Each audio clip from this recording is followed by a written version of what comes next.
Hello everyone and welcome back to Discernment Central, where we question teachings that shape our world. I'm Michael Kroon, and today we're diving into a topic that played a significant role in my spiritual journey, non-duality. If you're not familiar with it, non-duality is a spiritual philosophy that suggests there's no true separation between self and other. In other words, the sense of individuality we often cling to, what we call the ego, is an illusion. We're all part of one unified reality, a kind of cosmic soup. In my 20s, I was deeply immersed in these teachings, going beyond identities to reach a realization of pure consciousness beneath them. But over time, non-duality had a tendency to become too detached, too nihilistic. That's why I wrote my book, Verbal Dancing, to challenge some of the dogma within non-duality. Recently, I met someone who brought a new perspective on non-duality. Our guest today, Simon Crumbwell, a chef by profession. Simon acknowledges the unity of existence, while also embracing the richness of life. His views have reignited my interest in non-duality. A very warm welcome, Simon. Please share more about your journey. Thank you, Michael. As a chef, my journey into non-duality began in the most unexpected of places, the kitchen. Cooking in its essence is a beautiful metaphor for understanding the principles of non-duality. Think of a simple pot of soup. We begin with individual ingredients: onions, carrots, celery, herbs, and broth. Each ingredient possesses its unique flavor, its distinct texture, its individual story. Yet as we combine these disparate elements in the pot, something magical occurs.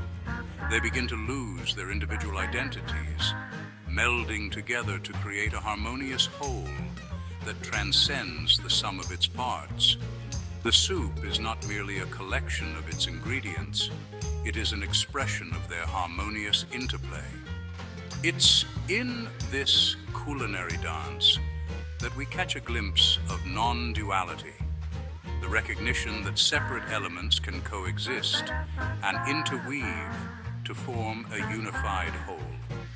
This principle extends beyond the realm of soups and stews. It challenges us to go beyond the ego, the sense of a separate self that we cling to. It's like a story we tell ourselves, a role we play. But in reality, there's no separation. It's all one, like different spices coming together to form a single delicious dish. We go beyond the ego by seeing the truth of neti-neti, meaning not this, not that. It's a negation, stripping away all labels, concepts, and identities to point toward the underlying reality that cannot be described but only experienced. Thank you so much for sharing your journey, Simon. It's really interesting how you speak of all the different spices coming together for the dish, but I'd like to ask you something. If all the different ingredients are already part of the soup, then why would we need to get rid of any with neti-neti? Your observation about the negative approach is incredibly insightful. Neti-neti isn't about negating the richness of the world around us. Instead, it's a process of inquiry, a gentle questioning of the labels and concepts we use to define ourselves and our reality. Imagine holding an apple in your hand. You might describe it as red, round, sweet, and juicy. These are all accurate descriptions, but they don't fully encompass the essence of the apple. Neti-neti encourages us to recognize this limitation of language and thought. It's about understanding that our descriptions, however accurate, are just pointers, not the reality itself. One of the most profound insights of neti-neti is the realization of emptiness, or shunyata in Sanskrit. Think of a spoon that you eat your soup with. Its usefulness comes from the space within it. Now, emptiness doesn't mean nothingness. It doesn't imply that the world around us is insignificant. Instead, emptiness refers to the inherent lack of independent existence in all phenomena. The spoon's form, its shape, its function, all arise from the space within the spoon.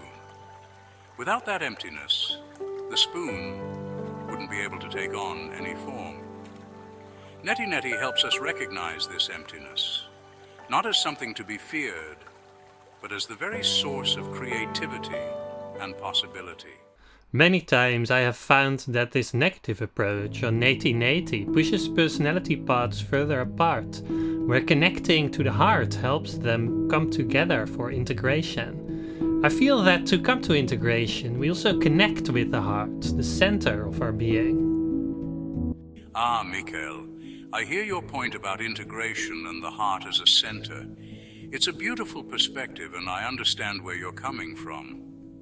Many people find great comfort and guidance in anchoring themselves in the heart, feeling that it offers a kind of spiritual compass or center. But let's consider this from a bigger perspective. The idea of needing a center, whether it's the heart or any other concept, is still rooted in the notion of duality, a separation between what is central and what is peripheral, between what is internal and external. In non-duality, we're invited to drop these narratives and see each moment as it truly is, fresh, unconditioned, and unbounded. There are simply no parts to bring together. The sense of separation is itself an illusion created by the mind. When you realize that all these parts are already whole, already unified, you don't need to connect them. They're already seamlessly part of the one reality. And in that recognition, there's nothing to hold on to, no center to find, because you've never truly been apart from anything to begin with.